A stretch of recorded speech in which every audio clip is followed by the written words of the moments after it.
Yes, are you able to see my PPTs? Yes, ma'am.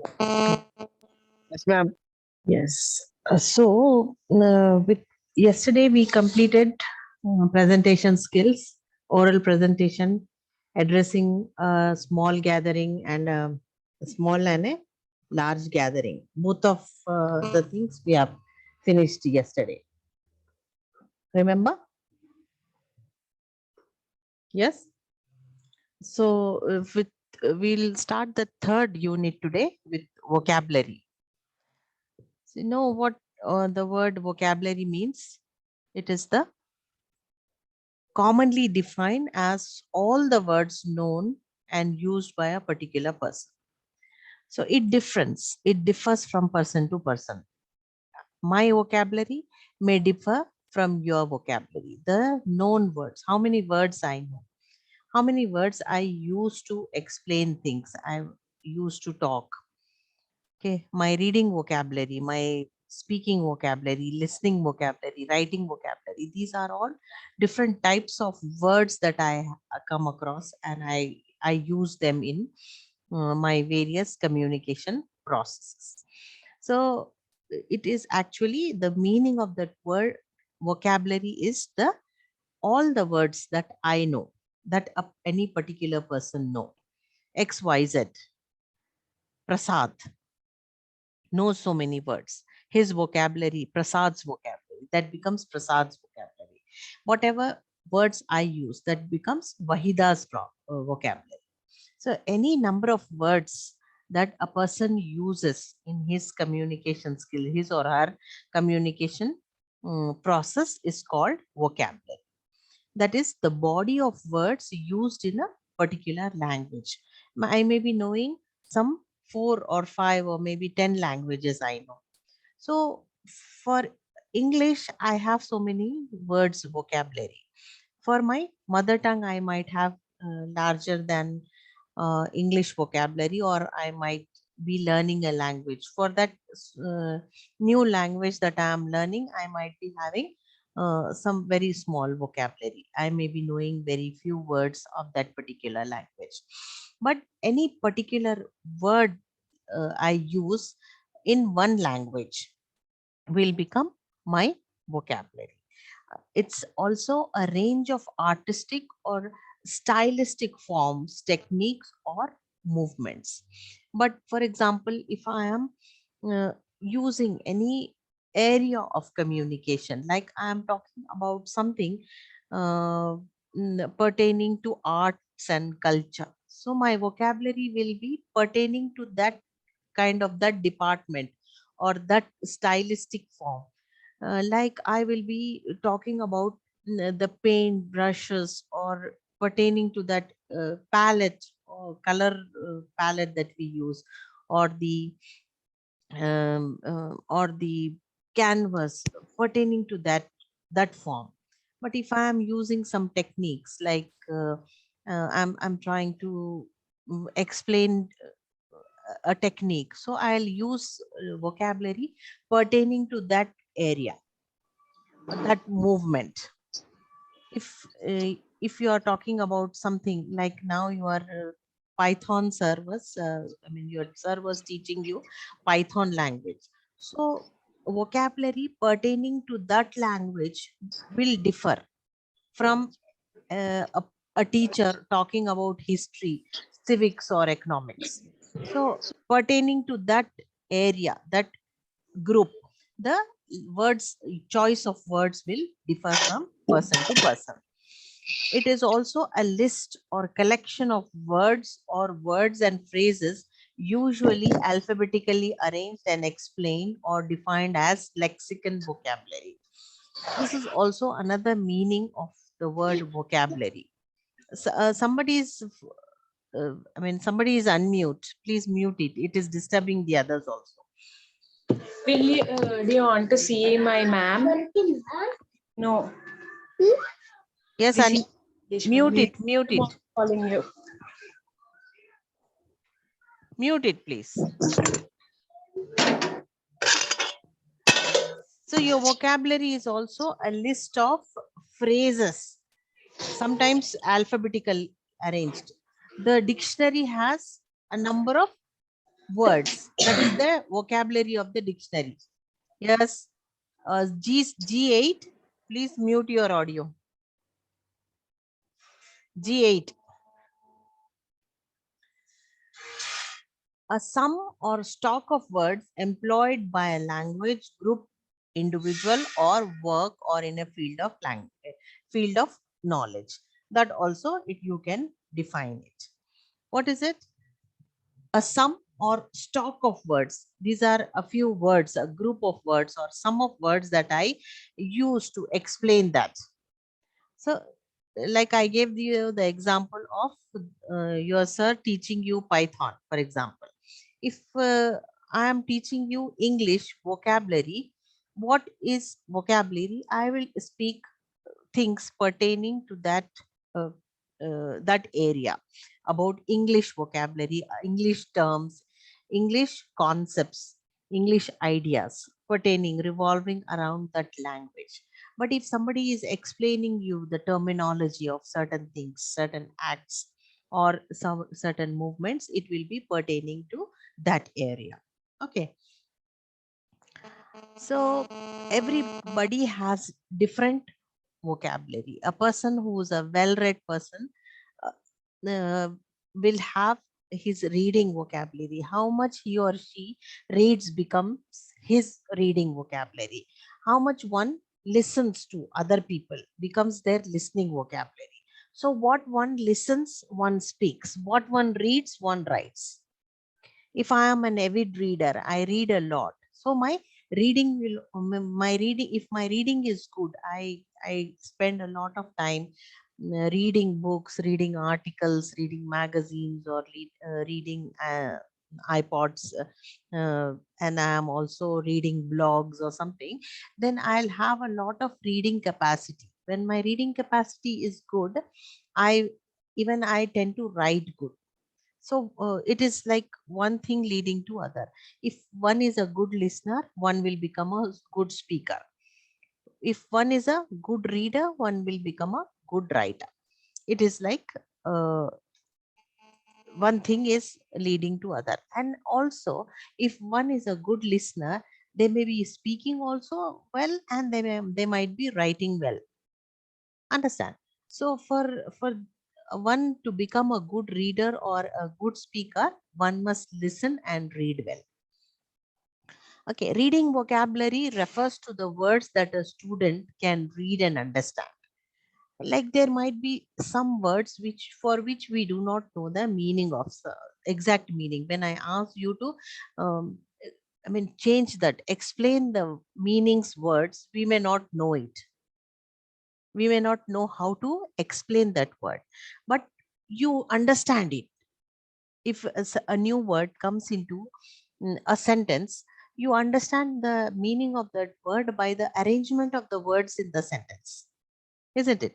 So that's how reading vocabulary refers to the words a student can read and understand. The student is able to read that word and then understand that word according to the placement of the word in the sentence. When students know more words, they are more able to understand what they read. If your vocabulary is good, you will be able to read well, and you will be able to understand the concept well. It is the words we need to know to understand what we read. To understand what we read, we need to know many words. You might be seeing a person with good understanding of the language has a good understanding of the concept also. That's how listening vocabulary refers to the words we need to know to understand what we hear. Listening vocabulary refers to the words we hear and comprehend.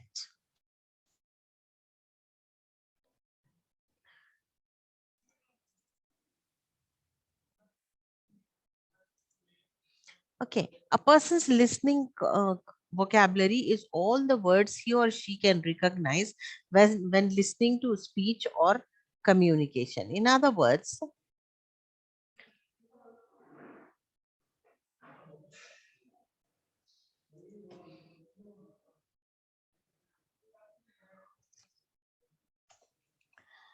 person's listening vocabulary is all the words he or she can recognize when listening to speech or communication. Then we have the speaking vocabulary. The person speaking vocabulary is all the words or he or she uses in a speech. Then it is likely to be a subset of listening vocabulary. As I told you, if one listens good, listens well, he listens, he writes well also.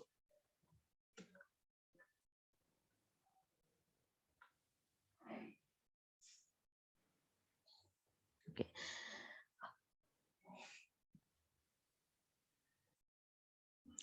The words we use when we speak is, if we are a good listener, we understand the words, we know the meanings of the word, we understand well. But if we do not know the meanings of certain words, it might be difficult for us to understand the concept. It is like a subset of listening vocabulary. As I told you before, that if a person is a good listener, then it is evident that he or she will be a good speaker too. The words when we use when we speak is our speaking vocabulary. Our speaking vocabulary is relatively limited. Most adults use a mere of 5,000 to 10,000 words for all their conversations and instructions. And research has proved that more than 57% of an adult man's vocabulary is learned by a child, by that same child, by the age of 5 to 7 years. So mostly the concept, the whole concept, the meaning of the word or the vocabulary, that concept is developed by a child by the age of 5 to 7 years. The learning capacity, the learning of the words, like if an adult has a capacity of 5,000 to 10,000 words, more than 57% of that, maybe 5,000 to 5,700 words are learned by that adult man who learns 10,000 words in his lifetime. It is learned by the age of 5 to 7 years. Okay, the writing vocabulary. The words are used in various forms of writing, from formal essays to social media feeds. Many written words do not commonly appear in a speech. So you might have observed that whatever our vocabulary is, we do not use the same चलो vocabulary. चलो ओले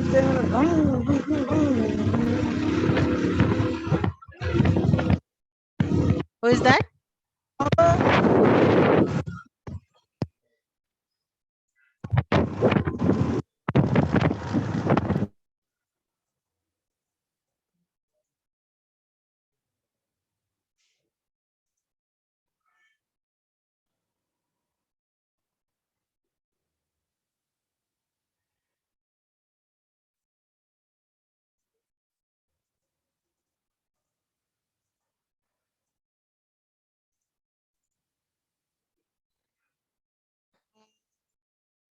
Okay.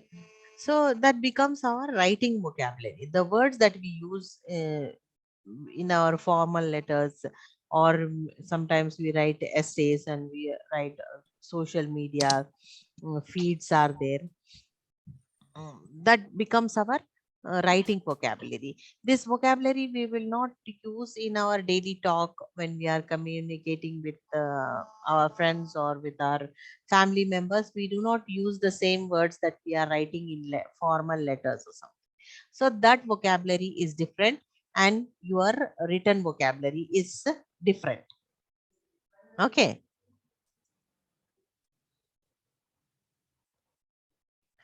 Then we have the words are used in various forms.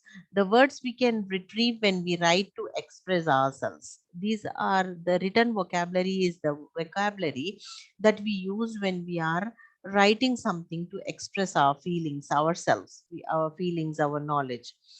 It is strongly influenced by the words we can spell.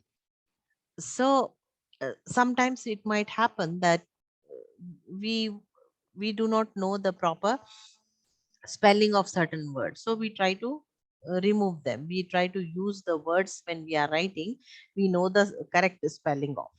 Okay. Then speaking vocabulary. The person's speaking vocabulary is all the words he or she uses in speech. It is likely to be a subset of listening vocabulary.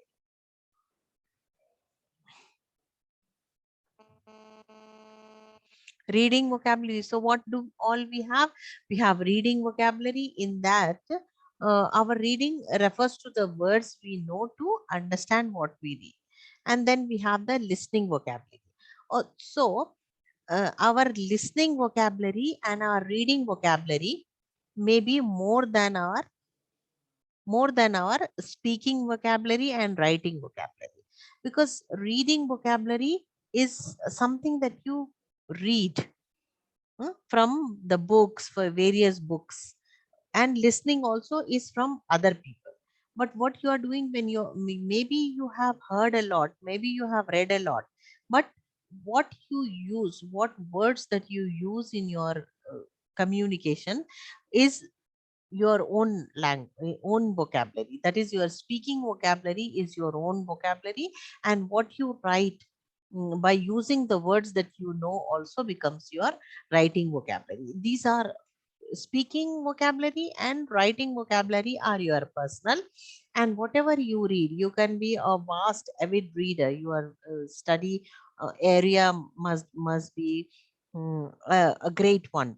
So listening, you might be listening to various people with various number of vocabulary, so that is also not yours. But if you are a good listener, then you will be a good speaker, and if you are a good reader, then you will also become a good speaker for that matter.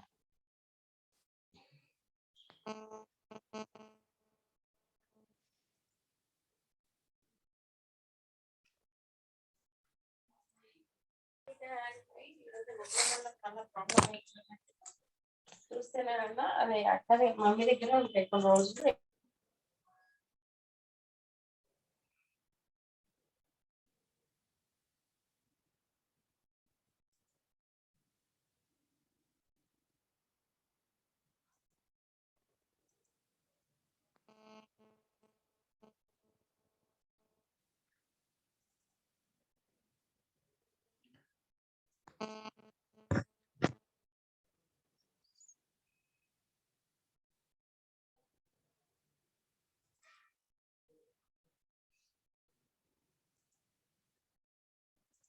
Can you see this?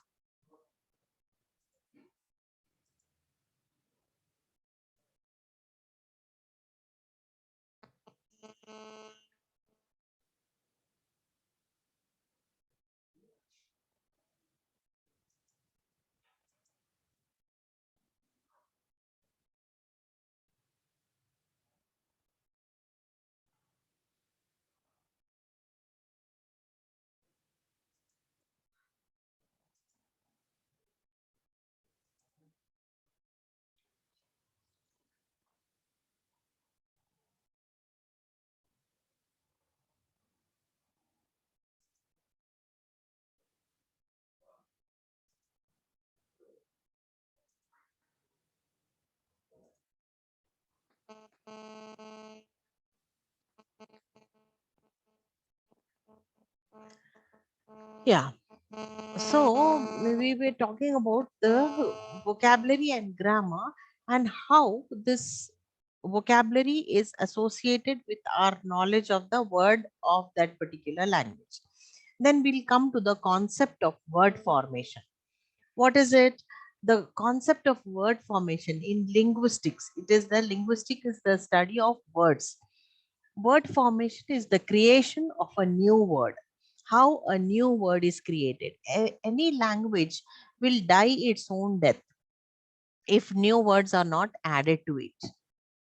It will become stagnant for some time, some years. It will, for years and some decades, it will become stagnant, and it will slowly, gradually die.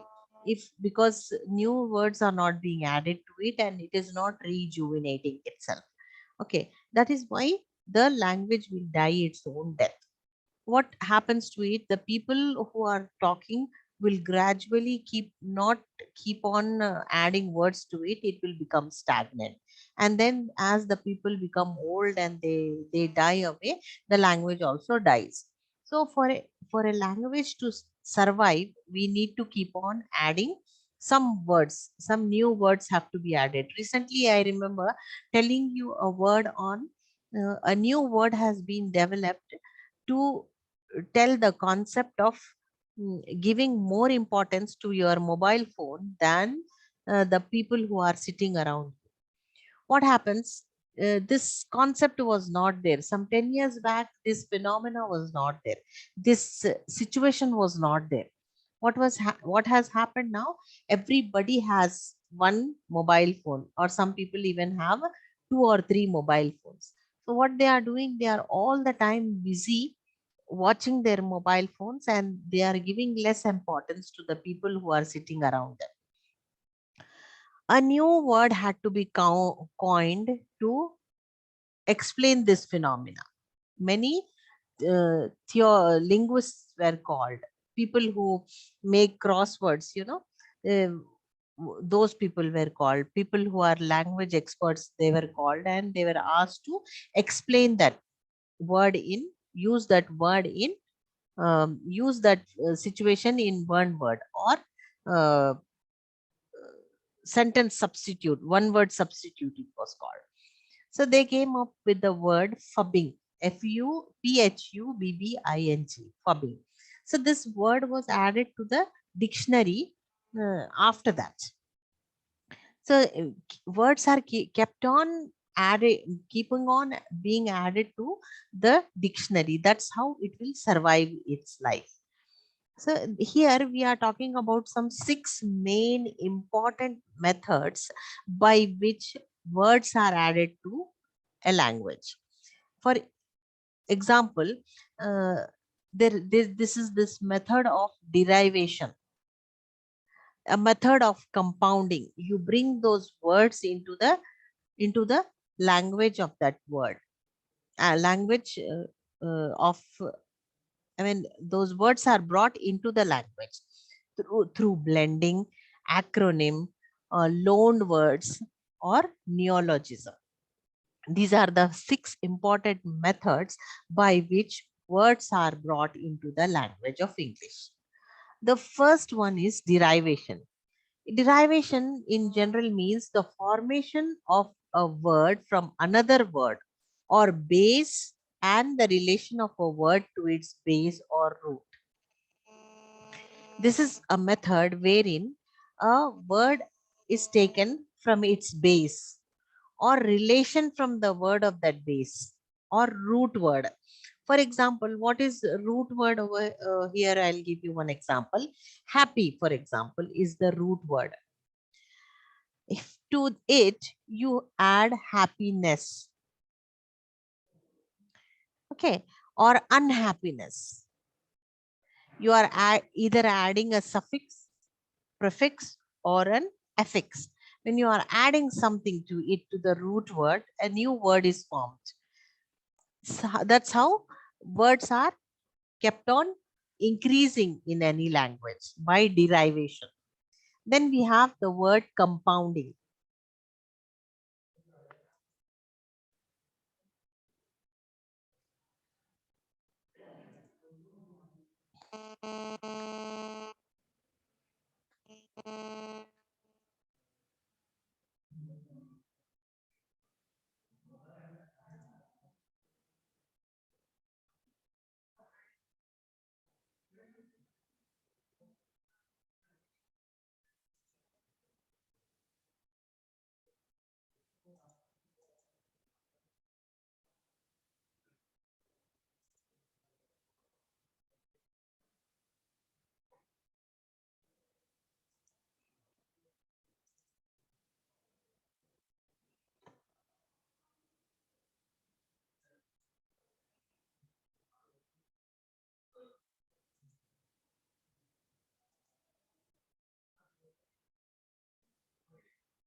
Yes, are you able to see me? My session shows it is expired.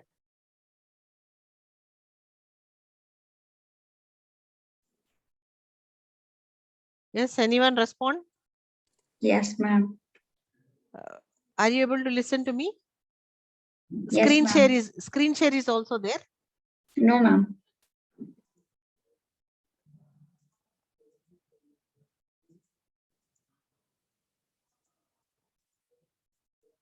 Just a moment.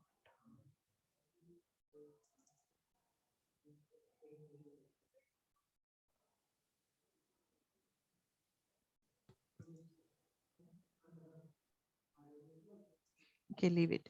So we have another method is called compounding. In linguistic, a compound is a lexeme. It means a word that consists of more than one stem. Compounding occurs when two or more words are joined to make one longer word. The component stems of compound may be of the same parts of a speech, as in the case of English word, that is footpath. Foot is different, path is different. But when they are brought together, it becomes footpath, and a new concept is formed. Foot is your foot, and your path is another word. Okay, like that, fabulous and fantastic. What would you make it? You take the first compound and add the other one. Fantastic, fantabulous, fantastic and fabulous, fantabulous, like that. Then you blend it. Or what do you do in a blender? You mix the words. You make juice out of it, isn't it? In a blender you blend your fruit and then you make a milkshake out of it. So blending a word is formed from parts of two or more other words. Those parts are called morphemes. These are grammatical units of any language are called morphemes. You just add some plurals to it. Like for example, cat, cats. You are adding one letter to the root word and that blends the words and it makes a new word. Then we have the formation. These were formed by the following method. That is like one end of one word is appended to the beginning of the another word. For example, if you want to say about two things, smoke and fog.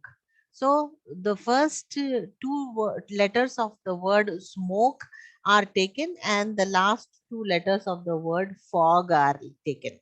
There is a thing that in the mountainous areas and all, you might have seen that there is a lot of smoke. It looks as if though that smoke is moving. uh, and there is also fog.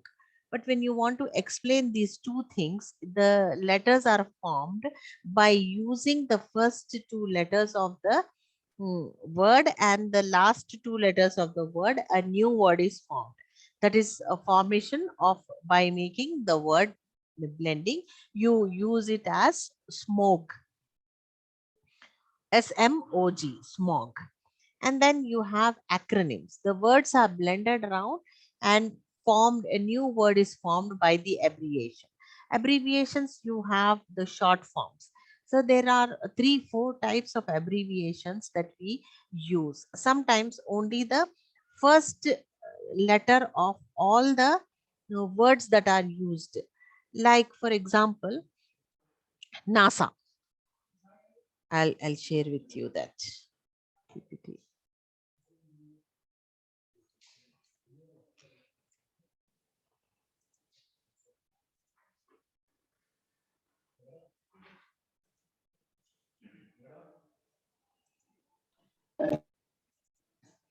Yes, an abbreviation formed from the initial letters of the words and how it is pronounced. This is another type. And another type of acronym is formed from the initial letter or letters of the each of the successive parts or major parts of a compound, that of the terms or a word. Another type is abbreviation from initial letters, like ECE, Electronics and Communication Engineering. Then we have NASA, National Aeronautical Space Administration, NASA. A new word is. But for the first one, ECE, you are not making any new word like NASA. You are not pronouncing that is or ice like that. You are telling the letters ECE. But these are the acronyms. That is the short form of all the three big words that we are using. So we are pronouncing it as ECE. But for NASA, we are not doing NASA. We are saying it as a word. So that also becomes as an acronym. When you are using those short forms, the initial letters of those big words, if you are using it like another word, NASA. This has become a new word. But unlike NASA, you do not use you are telling U and O. Okay, so the first letter is being pronounced like as it is pronounced when you are pronouncing the alphabets. But here also United States of America. When you are saying United States of America, you are not saying USA or USA we are saying. The likewise AICTE, All India Council for Technical Education. This is the council that decides as to what you have to be doing, how you have to be learning. Then we have the loan words. The meaning itself suggests that when you are loaning something, you are taking. When you take a loan from the bank, what are you doing? You are borrowing something. Okay. So the word itself suggests that the meaning is so. Loan words are words adopted by the speakers of one language from a different language. The source language. It can be any language. The words are taken from other language. Like for example, a person is having, it has learned 6 languages for that matter. Sometimes what happens, he or she has the word handy in one particular language, but it is difficult, that same meaning word is difficult in another language. So we use the words that is easy. So that word comes into the English language. People from different parts of the world come and use the language. They give the language, their mother tongue or their spoken language, they give it to English language.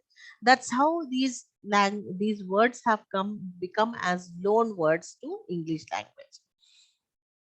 A loan word can also be called as borrowing, as I gave you the example of a bank. The abstract noun borrowing refers to the process of speakers adopting words from a source language into their native language. Like loan transfer is a word or a phrase borrowed from another language by literal word to word or root for root translation. It means to borrow a word or phrase from another language. We will see a few examples as to what are those words that we are borrowing from other languages. Like for example, French. We take the word from French language, that is cafe. We have internet cafe, isn't it? Cafe and restaurant. Palestinian cafe. We have Woodward cafe here in Kandimaisam. Entrepreneurs. This is a word exactly how it is pronounced. It is not entrepreneur. It is entrepreneur. Okay. For pass. Fox. It is not fox pass. And another word is genre. It's not genre. That is how it is pronounced. When somebody wanted to tell about a cafe, a tea stall, or a place where one has something to drink, entrepreneur, a person who is a good businessman. Genre is a type. Genre is a way, a type of style of writing, style of presenting. uh, Poetry, prose, like that. Poetry is one genre and prose is another genre. Okay. Festival, kindergarten is a word borrowed from German. Marco, plaza, these are Spanish words. Karaoke, origami, tsunami, these are the words that have been borrowed from Japan. Another method of word formation, that is borrowing words from another method, is called neologism. This is the word derived from the Greek words. Neo means new and logos means words. New words have been formed by this method of neologism. How are they formed? They are derived from neologism. Is a relatively recent or isolated term. It is not any term that has been associated with. It is isolated, separated from. It has the words or the phrases that may be in the process of entering common use. Like these words were not used, but because of some kind of technical uh, issues or technical improvement, that these words have been, like Xerox machine, or when photocopy came into being, this word had to be taken from the uh, machine itself. They have given a name to the machine which does photocopying. Actually, the concept is taking a photo of the original. Like the Xerox is the name of the company which has made the machine, but people use that, get a Xerox it, get it Xerox. But uh, that is not a action. It is a name of the company. That's how webinar for seminar. Earlier to the uh, not the offline classes or the offline presentation or conferences and seminars that used to happen. Now when we are taking it online, that has become webinar. This change of word from the original seminar to webinar is called neologism. Cyberspace, cyber security, feminist. This concept was not there before. Oak Ridge, Oxbridge, freelance. This, as the new concepts, as the concept developed.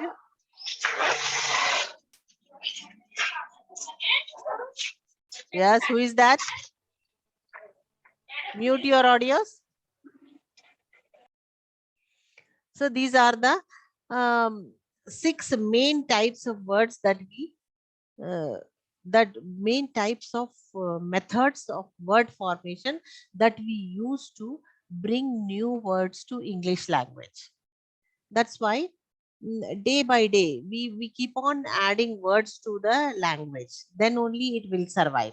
If we are not adding any words to the language, that language will die its own death after some time. After maybe if not short period of time, it in some decades, if not in some decades, in some centuries, that language will die its death.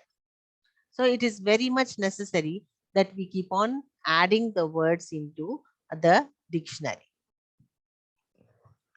So I will share with you some PPTs and also some handouts. Okay. So go through it and try to make notes of it. Anytime they might announce this mm, exams, so be prepared with that. Slowly you keep on, whatever your classes are going on, you learn those whatever the topic is given. Browse the internet also and take down these notes and make questions are there available in the LMS login. You have to go there, check some questions daily, 2-3 questions, you question answers you learn and go through it. Any doubt is there?